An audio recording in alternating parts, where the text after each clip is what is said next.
Irrigation విషయంలో కేసీఆర్ గారిని మించిన అనుభవజ్ఞులు ఇంకెవరు ఉండరు. ఎందుకంటే నదులు, నీళ్లు ఈ విషయానికి వస్తే కేసీఆర్ గారు ప్రతి అణువణువు తెలిసిన నాయకుడు. తెలంగాణ ప్రాంతం మొత్తం ఒక విధంగా చెప్పాలంటే ఆంధ్రప్రాంతంలో ఉన్న వాళ్ళందరూ కుళ్ళుకుంటారు కేసీఆర్ గారు ముఖ్యమంత్రి అవడం వల్ల.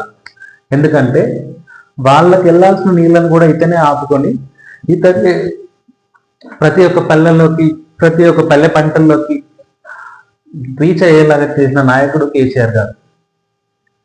సో అలాంటి నాయకుడి మీద ఖచ్చితంగా ప్రతి ఒక్కరికి కుళ్ళు అనేది ఉంటుంది.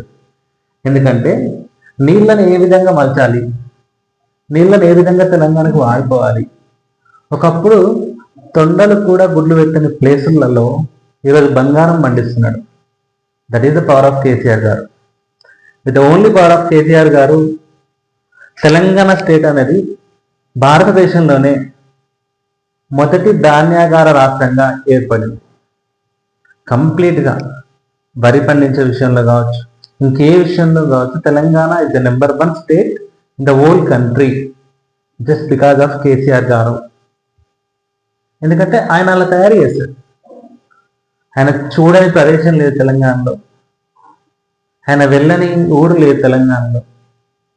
సో తెలంగాణకి తాను వచ్చిన తర్వాత ఒకప్పటి తెలంగాణకి ఇప్పటికి తెలంగాణకి చాలా మార్పులు వచ్చాయి.